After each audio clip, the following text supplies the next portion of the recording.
आइए सुनते हैं मालती जोशी की कहानी पटाक्षेप। ये कहानी थोड़ा लंबी होने के वजह से मैं आपको 3 भाग में सुनाऊंगी। आइए सुनते हैं इसका पहला भाग। चाय चढ़ाई ही थी कि इन्होंने आकर कहा, पद्मा 1 कप पानी और, गौतम साहब आए हैं। मैंने पलट कर देखा। किचन के दरवाजे पर खड़े थे वह। सारी खींच, सारी झुंझलाहट मेरे चेहरे पर उतर आई थी। मुझे हंसी आ गई। आज अच्छे फंसे हैं जनाब। बेचारे दफ्तर से लौटकर 1 प्याली चाय इत्मीनान से पीना चाहते थे, सो वह भी नसीब नहीं है। चाय नाश्ता ट्रे में लगाकर बाहर ले जाते हुए मैंने छवि के कमरे में झांक कर देखा। छवि, गोंद की शीशी?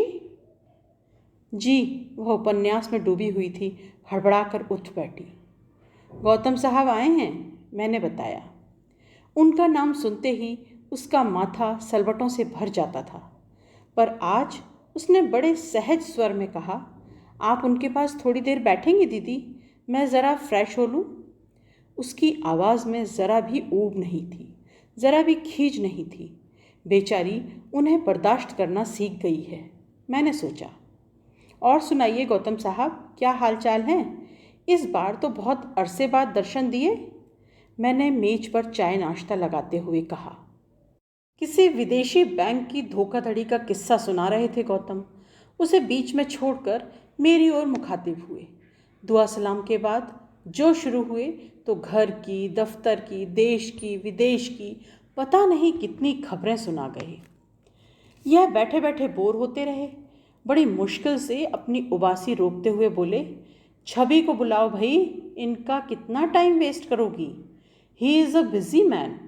बड़ी मुश्किल से अपनी हंसी रोक कर भीतर आई थी मैं, और बंद दरवाजे पर दस्तक देते हुए कहा, छवि जल्दी करो, तुम्हारे भाई साहब ऑफ हुए जा रहे हैं।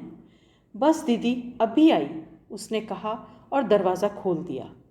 खुशबू का एक झोंका मुझे सराबोर करता हुआ निकल गया।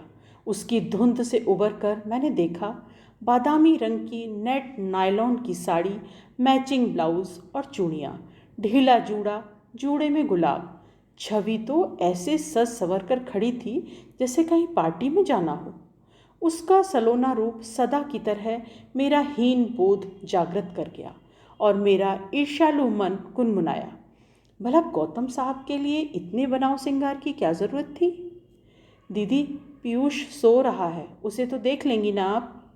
दूध बनाकर शीशी में भर दिया है मैंने, उसने अपने लुभावने अंदाज में कहा, और मेरे सारे विकल्प बिला गए।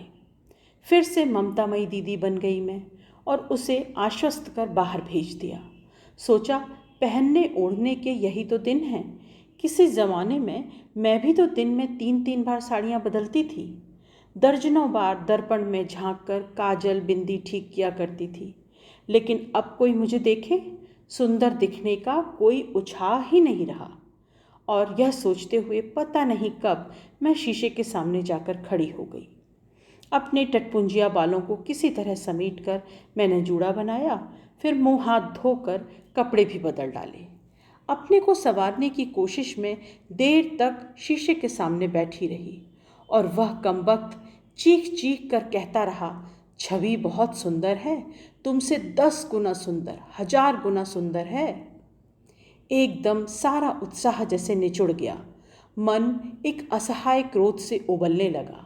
मेरा गुस्सा हमेशा की तरह सुशील पर आया, जो छवि को ब्याह कर इस घर में लाया है।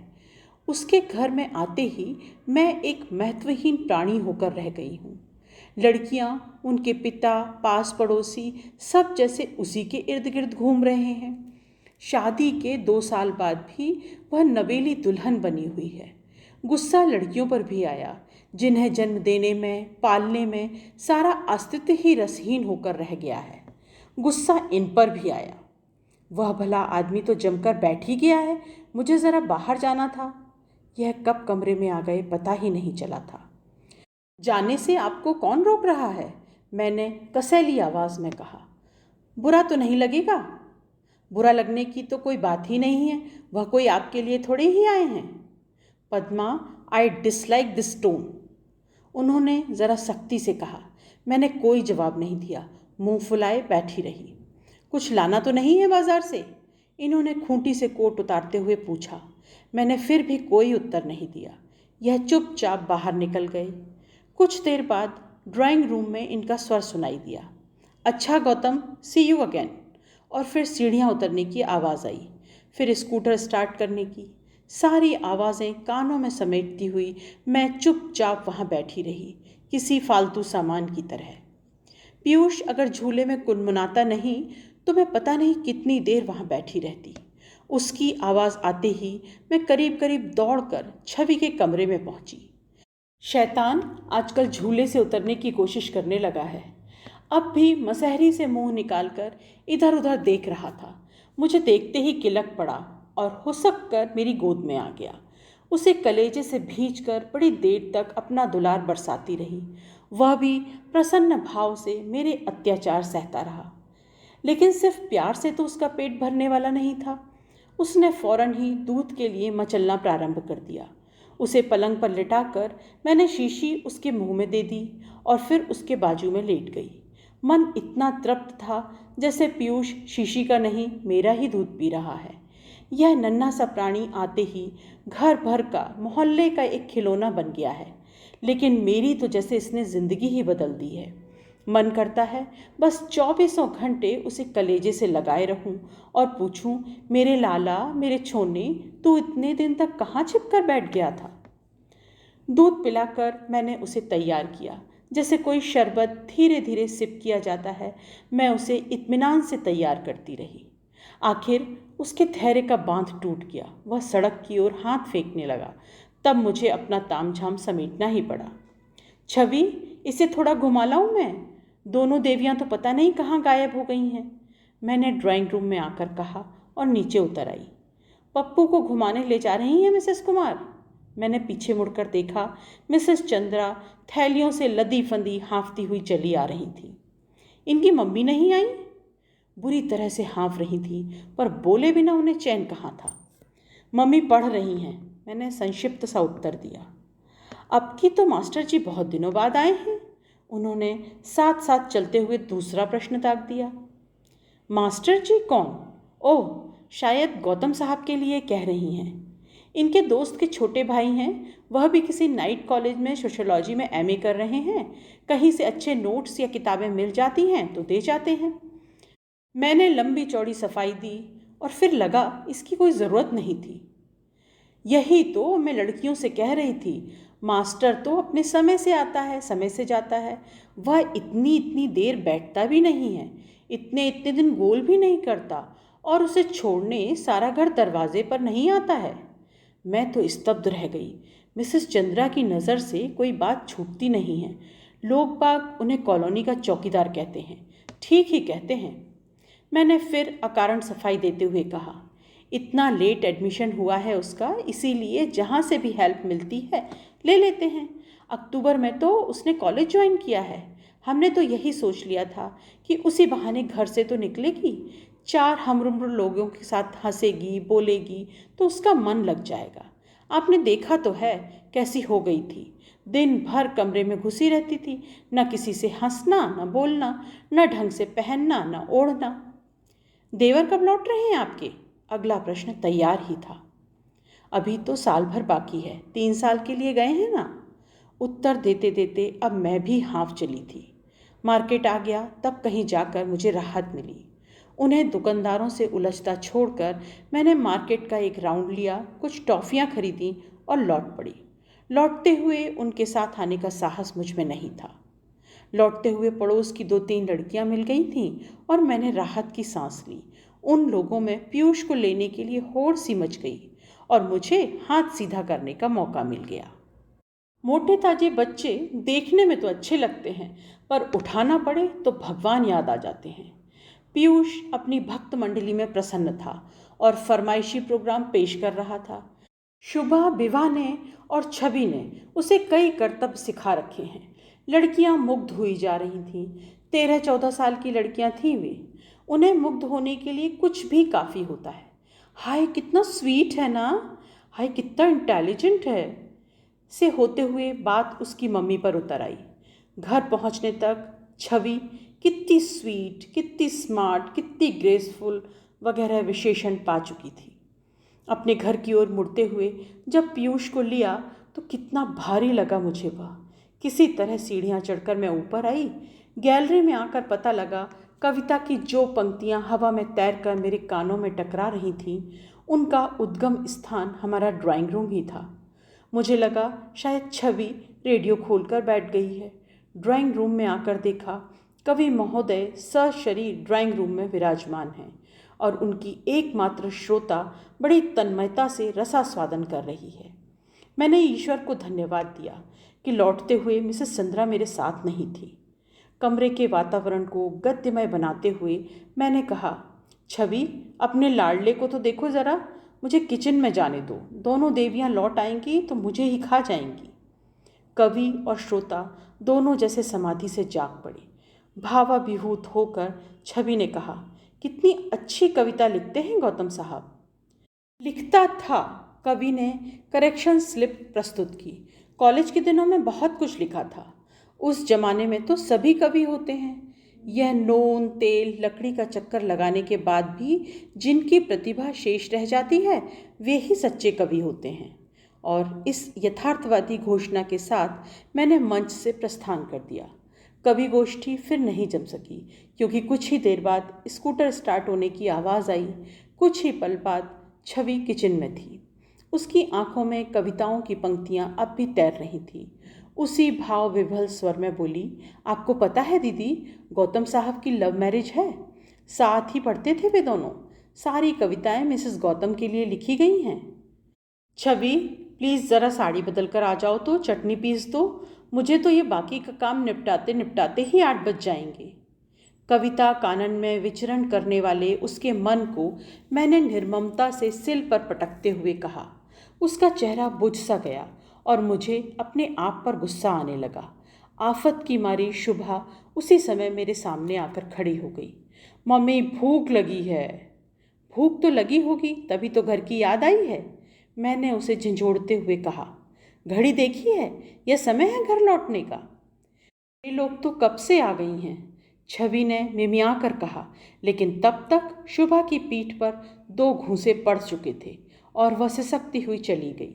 गैस की नीली लपटों को शून्य दृष्टि से देखती हुई मैं देर तक गुमसुम खड़ी रह गई थी।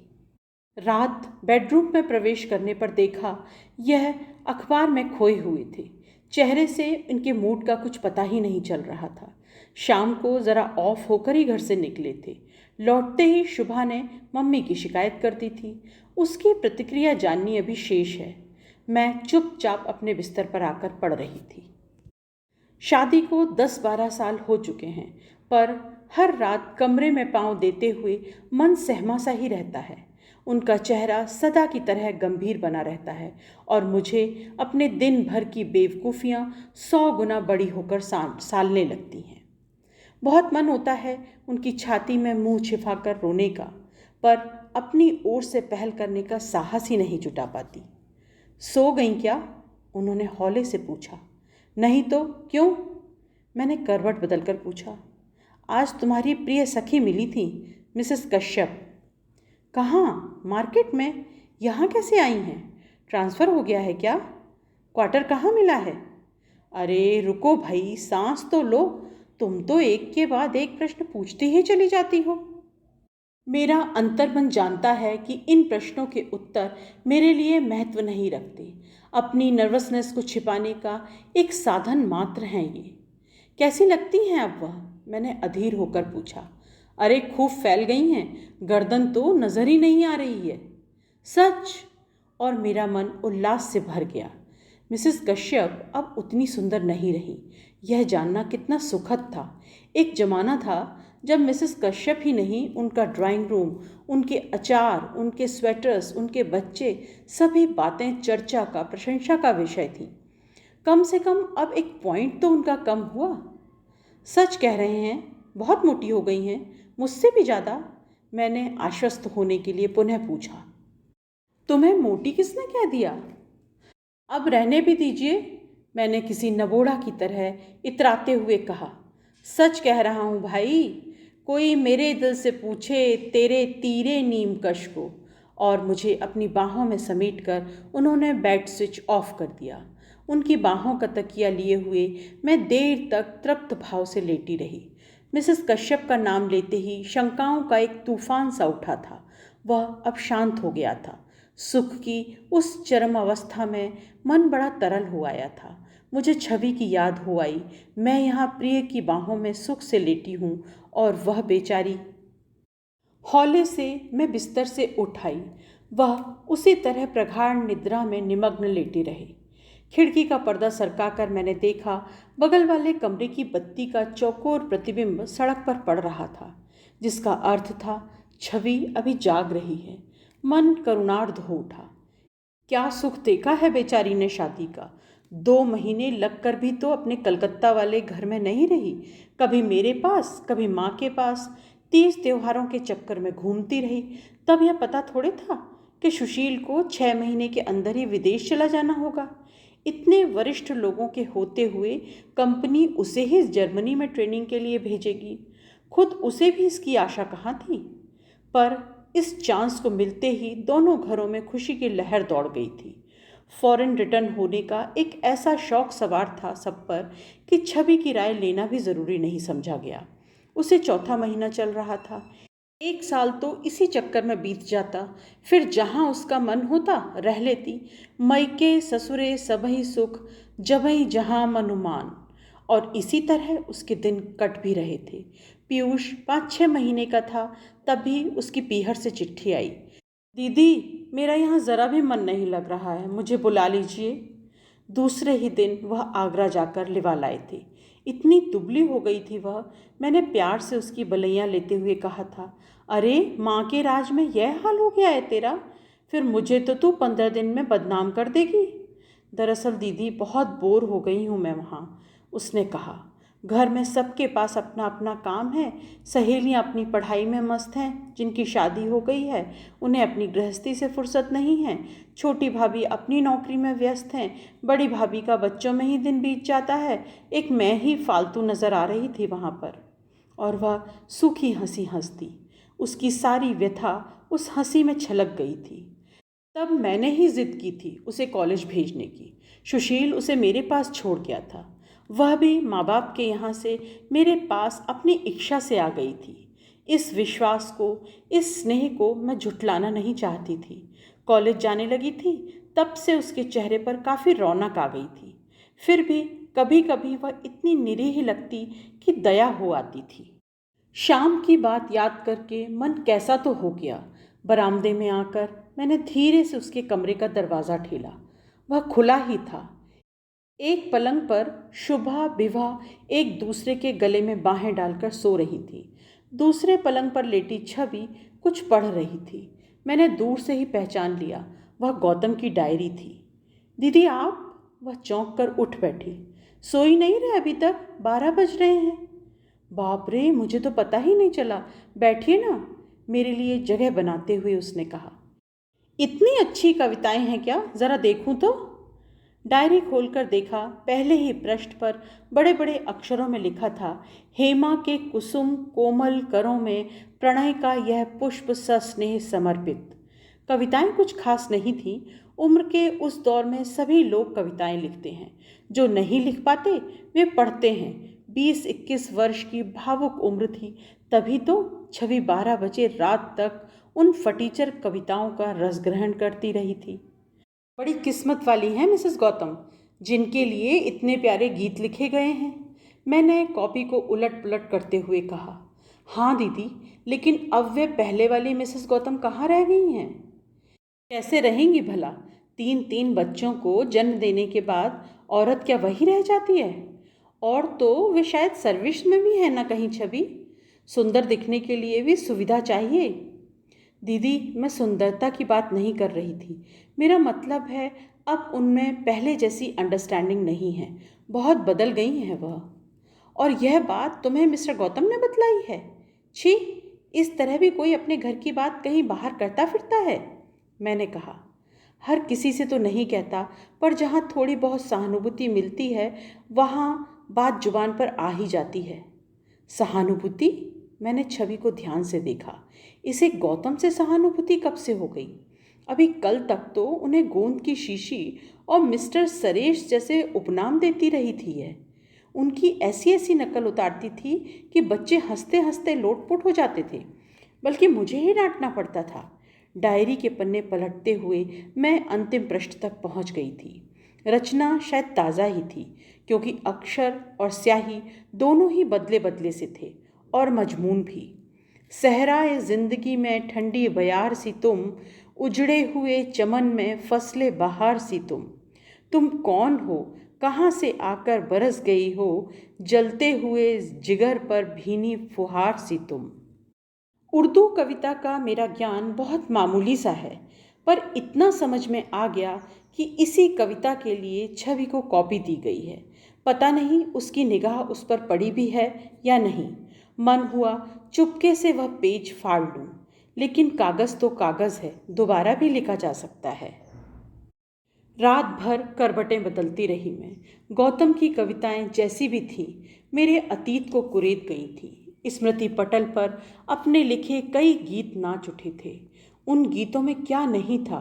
प्यार का सागर, आंसुओं की नदी, लगन की डोर, सपनों का झूला, आशा की डगर, कामना का नगर, किशोर कल्पनाओं का संपूर्ण संसार उन कविताओं में था। स्वांत सुखाए ही थी वह काव्य साधना।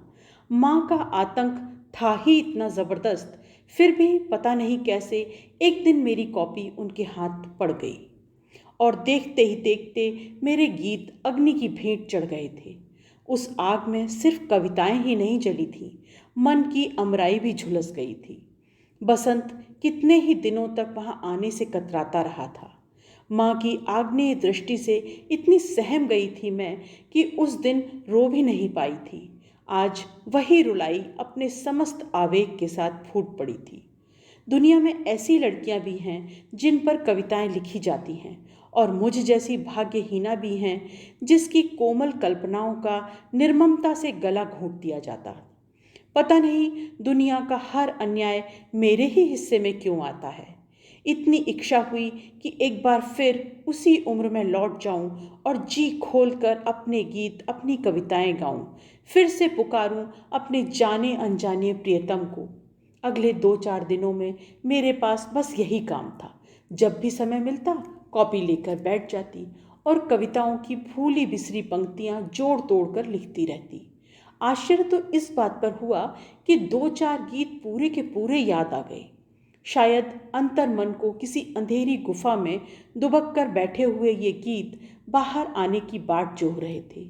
अगली बार जब गौतम आए तो मुझे अपनी कॉपी की याद हो आई। तीव्र इच्छा हुई कि उन्हें बता दूं कि चाय नाश्ते के परे भी मेरा कुछ अस्तित्व है। छवि की कॉपियों और पुस्तकों की उपेक्षा करते हुए मैं जमकर वहीं बैठ गई। अपने काव्य पाठ की प्रस्तावना सी करते हुए मैंने कहा, आपकी कविताएं हमने पढ़ी थी गौतम साहब, सच बहुत ही भावपूर्ण रचनाएं हैं। वे हैं करके हंस दिए। शायद उन्हें आने वाले संकट की कल्पना न थी। कुछ गीत हमने भी लिखे हैं, सुनेंगे आप?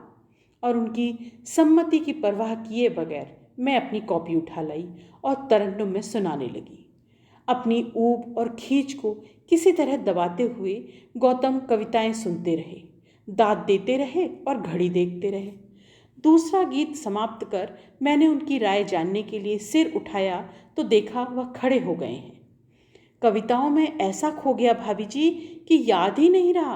रात एक जगह डिनर पर जाना है, उन्होंने क्षमा याचना के स्वर में कहा। अपना ब्रीफकेस उठाया और सीढ़ियां उतरकर चले गए। छवि पता नहीं कब उठकर भीतर चली गई थी। स्कूटर की आवाज़ सुनते ही दौड़ी आई। यह क्या, गौतम साहब चले गए आज इतनी जल्दी?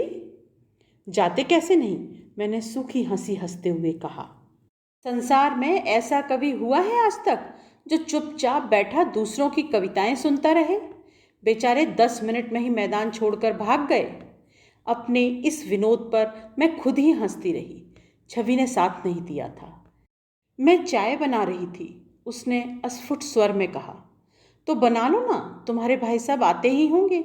मेरे हाथ की चाय पीते पीते बोर हो गए होंगे, थोड़ा चेंज हो जाएगा। न चाहते हुए भी मेरे स्वर में व्यंग की धार आ गई थी। गौतम ने मेरा काव्य पाठ पूरा नहीं सुना था, इसका मुझे दुख नहीं था, पर छवि तो वहाँ बैठ सकती थी। आज की चाय बनाने का कर्तव्य उसे क्यों याद आ गया? इतनी घटिया थी मेरी कविताएं कि सुनी भी न जा सके। क्या गौतम की कविताओं से भी ज़्यादा उल जलूल थी? कविताओं की कॉपी जलाने के लिए इस बार माँ को नहीं आना पड़ा, मैंने ही वह काम कर दिया था। रविवार की उस दोपहरी में घर एकदम सुनसान था। विधानसभा का सत्र एकदम सिर पर आ गया था, इसलिए खाना खाकर यह सचिवालय चली गई थी। छवि लड़कियों को पिक्चर दिखाने ले गई थी। घर में केवल मैं और पीयूष दो ही थे। समय काटे नहीं कट रहा था। वल्लभ भवन से यह लौटे तब 5 बज रहे थे। आते ही बोले, बड़ा सूना सूना लग रहा है, कहाँ गए सब लोग? पिक्चर। और तुम क्या यहाँ बेबी सिटिंग कर रही हो? तुम क्यों नहीं चली गई? वे लोग तो संडे मनाने गई हैं, मेरे लिए तो हफ्ते के सब दिन बराबर हैं, मैंने खींच कर कहा। अरे अरे, यह तो नाराज़ होने वाली बात हुई। चलो तुम्हें भी पिक्चर दिखा लाएं। पिक्चर रहने दीजिए, घुमा लाएं तो वही बहुत है, हम तो उसके लिए भी तरस गए हैं, मैंने मुंह फुलाकर कहा। जो हुक्म करो सरकार, इन्होंने नाटकीय अंदाज में कहा और मेरा सारा गुस्सा उड़न छू। कुछ ही देर में तैयार होकर हम लोग निकल पड़े। स्कूटर पर बैठते हुए याद आया, कितने दिनों बाद हम लोग घूमने निकले हैं। छवि के आने के बाद से निकलना हुआ ही नहीं। एक संकोच सा होता है, उसके अकेले होने का एहसास रात में एकांत में भी पीछा नहीं छोड़ता। न्यू मार्केट में उतरकर हम लोगों ने छुटपुट शॉपिंग की और कॉफ़ी हाउस चले आए। रविवार ये भीड़ को चीरते हुए जब मैं ऊपर चढ़ रही थी तब लड़कियों की याद हो आई। कॉफ़ी हाउस आने का इतना शौक है दोनों को, महीने में एक आध बार तो यह हमें लेके ही आते थे। तब शाम का खाना यहीं होता था, अब तो अरसे बाद आना हुआ है। भीड़ तो थी, पर सौभाग्य से कोने वाली एक मेज़ हमें मिल गई। एक बार वहाँ इत्मीनान से बैठ जाने के बाद मैंने पीयूष की ओर ध्यान दिया। उसने मेरी सारी मेहनत पर पानी फेर दिया था। हवा में उड़ने से उसके बालों का सिर पर एक टोप सा हो गया था। काजल सारा फैल गया था और दोनों मुट्ठियों से आंखें मसलकर उसने हाथ भी काले कर लिए थे। मैंने पर्स से रुमाल और बेबी पाउडर निकाला और उसे फिर से संवारने लगी। यह मनोयोग से मुझे देखते रहे। पद्मा, मैंने भौएं ऊपर उठाई, कभी कभी इस छोकरे से बड़ा रश्क होता है। क्यों भला? तुम जितना लाड़ दुलार इसका करती हो, जितना प्यार इसे देती हो, इसका 100वां हिस्सा भी मुझे मिल जाता तो मैं अपने को धन्य समझता। अब आप ऐसी ऊटपटांग बातें करते रहेंगे तो मैं उठकर चली जाऊंगी। अरे, तुम तो नाराज़ होने लगती हो। मैं झूठ नहीं कह रहा, शुभा भी कहती है। क्या? कि पीयूष के आने से मम्मी का चिड़चिड़ापन बहुत कम हो गया है।